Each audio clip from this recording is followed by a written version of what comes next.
Salut tout le monde, on se voit pour ce deuxième épisode de la formation sur le langage Python, mais qui est le premier épisode où vous allez voir mon écran comme c'est là maintenant. Donc, à l'épisode précédent, nous avons expliqué en quoi Python était un élément, un langage assez intéressant. Cette partie, nous allons faire une mise en pratique de l'élément en question. Donc, on va installer deux éléments. Le premier élément sera l'interpréteur. On a dit ce que c'est que l'interpréteur, ce qui va permettre de pouvoir comprendre nos codes, pouvoir donner des résultats de nos codes et pouvoir l'appliquer sur n'importe quelle machine. Et on va mettre l'éditeur qui va permettre de pouvoir taper nos codes, écrire nos codes dessus. Et il faut prendre un éditeur, comme ça, notre cas bientôt, qui sera capable de distinguer la syntaxe. La syntaxe, c'est ce qu'on est capable de comprendre ce qu'on écrit.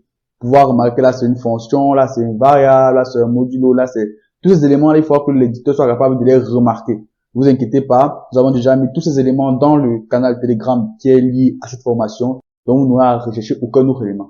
C'est simple, on va ouvrir le Telegram sur notre machine pour le sur votre téléphone, ça dépend de votre cas. Vous tapez sur Windows, vous pouvez taper Telegram.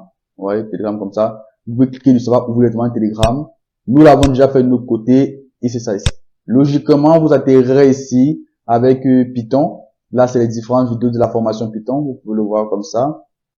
Voilà. Donc, en cliquant sur ce bouton-ci, vous aurez accès à ce groupe-ci où se trouvent ces deux fichiers. Vous n'aurez qu'à les télécharger.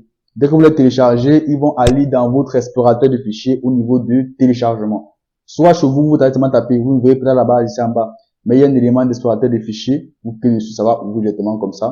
Ou bien vous tapez Windows E, ce que vous pouvez faire. Ça ouvre comme ça partie du téléchargement. Puis, Telegram Desktop, et vous aurez ces deux éléments-ci. On va commencer par installer d'abord l'interpréteur de Python pour que qu'on va mettre notre éditeur de code et puis s'infiltrer simplement dessus. Donc, pour l'installer, c'est simple. Soit clic droit, et après vous mettez ouvrir, bon, exécuter ou ouvrir comme ça, ou faire un double clic. Vous pouvez faire double clic gauche. Deux fois comme ça. Voilà, ici maintenant. Vous dites ceci. Ça va permettre quoi? En fait, quand vous allez lancer l'interpréteur dans votre ligne de commande CMD, vous verrez de quoi il s'agit plus tard. Vous devez mettre un terme qui va permettre de retrouver l'exécutable de Python. Vous voyez, dans l'interpréteur de Python. En tapant ceci, vous n'aurez qu'à taper Python pour que ça retrouve tout le chemin, donc tout ce chemin-ci d'installation-là, que vous le mettre chaque fois. Donc, il faut obligatoirement faire ça pour augmenter Python à votre barre d'environnement de telle façon que pour l'appeler, tapez simplement Python et ça prend. Dès que vous avez sélectionné les deux, vous tapez sur Install Now, le testament ça va installer. Ça ne va pas prendre beaucoup de temps, logiquement, selon votre machine, ça devrait être assez rapide. On va attendre simplement que ça termine. C'est bon. C'est installé avec succès. Puis on met Close. Vous voyez. Maintenant, on va installer l'éditeur. C'est celui-ci. On fait la même chose. Double clic dessus. Voilà. Donc, Next. Install. Quand ça s'installe complètement. Voilà. Dès qu'on a terminé maintenant comme ça, on va passer à la suite. On va d'abord se rassurer que on a bien installé notre interpréteur. Pour ça, on va maintenir la touche Windows et R en même temps et taper CMD de là-bas qui s'ouvre et taper Entrée. Comme ça. Ou bien vous tapez simplement sur le bouton Windows ou sur le Windows qui est en bas et vous tapez la CMD. Ça va ouvrir l'invite de commande comme ça. Donc dès que c'est fait, on tape simplement Python. Ici, c'est que ça donne comme ça. Ça veut dire que vous avez bien installé l'interpréteur. Là, c'est à la première partie pour dire que c'est déjà bien, vous pouvez commencer à faire quelque chose. Pour trouver travailler, qu'est-ce qu'on va faire? On va créer un nouveau dossier ici sur notre bureau. Nouveau dossier, hop, et on va l'appeler comment? Python, tape Entrée. Formation saisie rapide déjà disponible, vous taper comme moi, on ouvre notre dossier, puis on va créer un nouveau fichier. Mais avant de le faire, il faut qu'on soit capable de distinguer un fichier Python d'un autre fichier quelconque. C'est ce qu'on appelle les extensions. Il faut être capable de pouvoir voir l'extension d'un fichier pour pouvoir savoir que non, ah, là c'est un fichier Python, là c'est un fichier texte, là c'est un fichier musique et tout ce qui va avec. Donc on va venir ici en haut, notre dossier, on tape sur affichage, et on doit cocher ça. C'est-à-dire à cocher comme ceci. Je vous conseille de cocher les trois si vous n'y a pas. Donc cocher les trois, ça va permettre d'avoir quelques avantages. En plus l'affichage est toujours joli. Donc dès que vous avez mis ça comme ça, on va maintenant créer notre fichier. Clic droit, nouveau, document texte, on va taper apprentissage et on change l'extension. L'extension, c'est ce qui est après le point là. Vous voyez un point là. Ce qui est après le point, c'est l'extension. L'extension de Python, c'est .pyk. On met 8. Voilà, comme ça. Donc, vous voyez là, le point PY là. C'est ça. Dès que c'est fait, on va maintenant ouvrir ce fichier-ci avec notre éditeur de code. Donc, clique droit dessus, Open White Sublime Text. C'est ça qu'on fait. Voilà ça qui est ouvert ici. Cancel. Voilà. Et ici, on va déjà sortir de notre interpréteur qui, voilà, CLS. Pour pouvoir travailler, il va falloir faire deux choses. Première chose d'abord, il va falloir comprendre d'abord ce que c'est que l'encodage. Pour pouvoir avoir la possibilité d'écrire en n'importe quelle langue nous recode, en espagnol, en allemand, en brésilien, il faut pouvoir alors mettre un encodage ici, il va permettre d'être reconnu. L'encodage que je vous propose de mettre, c'est UTF-8. Donc, dièse coding 2.utf-8. Vous sauvegardez, donc vous maintenez le contrôle S en même temps. C'est une information qu'on apprend à la formation saisie rapide, donc vous considérez l'apprendre. Contrôle S, sauvegarder. Et maintenant, ici, il faudra alors être au même niveau que ce fichier pour pouvoir le compiler. Vous voyez? Obligatoirement. Donc, il faudra retrouver ce chemin-ci, ici. On a C, user, Asus, après c'est quoi? Desktop. Donc, CD, desktop, entrée. Puis, Python. Donc, CD, Python, entrée. Vous pouvez simplement mettre CD, desktop, / Python, comme ça. Vous aurez justement pris. Là, il n'y a pas, mais ça sera justement comme ça. Dès que c'est fait, hop, on va maintenant mettre chacun de nos éléments d'un côté de notre fenêtre. Donc, vous arrêtez l'élément comme ça, avec le clic gauche, comme ça. Vous le mettez vers les hauts, parce que vous voyez une petite ligne qui apparaît sur les bords là. Vous mettez à ce que la ligne soit seulement d'un côté. Voilà, hop, en bas. C'est bon. On fait pareil avec celui-ci. C'est bon, hop, voilà. Dès que c'est fait, maintenant, on va commencer à faire notre premier code. Le premier qu'on va simplement afficher un texte, non? On va mettre print. Écrivez d'abord simplement comme ça pour le départ.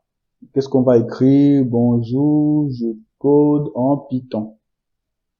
Voilà, on sauvegarde CTRL S. On va maintenant ici et on tape l'interpréteur comme on a dit avant, qu'on a mis le patch. Donc, Python. Puis on met le nom du fichier, apprentissage, .py. On tape Entrée. Voilà ça. Pour notre code est pris ici. Aussi simple que ça. Autant de fois qu'on va mettre un texte, vous voyez, on a simplement à sauvegarder. Si chance, c'est peut-être, bonjour, tu codes en Python. Et si je lance ici, comment on fait pour remettre ça? Vous tapez simplement sur les flèches. La flèche montée va reprendre un code, vous allez taper une commande, vous taper, ça va la réappliquer simplement. Et vous voyez là, directement, ça fait la modification. Donc, c'est un petit peu, ça, c'est pas bien compliqué. Quand vous travaillez sur un texte, il faudra toujours prendre la peine d'aérer votre texte pour ne pas avoir trop de difficultés à comprendre ce qui est dessus. Ça, c'est la première chose. Mais une deuxième chose serait bien, c'est de pouvoir alors mettre des commentaires pour pouvoir comprendre plus tard à quoi servait chacune des lignes, chacun des endroits. Donc, ce qu'on peut faire, il y a deux types de commentaires. Vous voyez les commentaires sur une ligne, donc, une ligne, et les commentaires sur plusieurs lignes. Voilà. OK? Donc, pour mettre un commentaire sur une ligne, c'est d'abord le dièse, donc seulement dièse comme ça. C'est une ligne. Et plusieurs lignes, c'est le 3. Donc, 1, 2, 3. Avant. 1, 2, 3. Arrière. Donc, c'est le chiffre 3, hein, sur le clavier. Donc, vous tapez le chiffre 3 qui est au-dessus des lettres là. Et ça va pouvoir mettre comme ça. Et là, vous pouvez mettre autant de choses que vous voulez. On va mettre quoi? Bonjour. Je fais un commentaire sur plusieurs, hop, lignes. Voilà. Voilà. Simple. Je vais enlever ceci. Hop. Ça, je vais mettre même bonjour aussi. Voilà. Pas plus compliqué que ça. C'est un commentaire, une ou plusieurs lignes. Maintenant, quelque chose d'un peu intéressant qui peut intéresser maintenant, ceci. Ça. Déjà, il faut comprendre un truc très intéressant, c'est que Python est en deux versions principales. Il y a les versions 2 points, les versions 3 points. On a pris la version la plus récente qui est la version 3 points. Mais il y a des codes qui sont faits en 2 points, ce qui fait que vous pouvez trouver des codes en Python où avant, c'était écrit comme ça. Donc, pour écrire le print qui vient des fois, on mettait comme ça. Mais là, on va mettre l'erreur si j'essaye de compiler. Donc, Python, d'interpréteur, nom du fichier. Il faut bien écrire le nom du fichier, il faut faire attention à la casse. Puis, l'extension. Vous voyez, ça met l'erreur. Mais avant, c'est s'y prenait. Donc, à quoi sert maintenant les éléments que vous voyez là? Ça permet de distinguer pour dire que ceci, c'est du texte. Ça veut dire si on les enlève, Python ne reconnaîtra plus ça comme un texte. Donc si je fais comme ça, si j'enlève comme ça là, et que je sauvegarde, et que je lance ici, donc CLS pour nettoyer, tu vois, il ne reconnaît pas ça comme un code. Donc il faut obligatoirement mettre ceci, c'est toujours 3, hein, toujours 3. Tu mets ça une seule fois, hop, je regarde, et quand tu vas lancer, il reconnaît ça comme un code. C'est aussi simple que ça.